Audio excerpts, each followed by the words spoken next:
1 over 8 times 8 means is just 1, because by 8 1 by 8 1. Okay, then 8 divided by 1, which equals 8. But this answer is not correct, because according to the order of operation, multiplication and division has equal priority. We have to work from left to right. Then in this expression there is one division here and one multiplication here.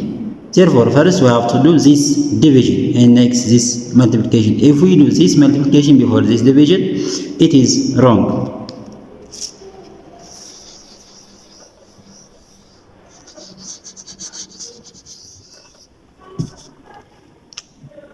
Therefore, from left to right, we have to do this division first. Okay, then here 8 divided by 1 over 8. According to the KCF rule, KCF rule, K stands for keep, C stands for change, and F stands for flip. Therefore, we have to keep the first number and change this division into multiplication and flip the second fraction. Okay, then times 8.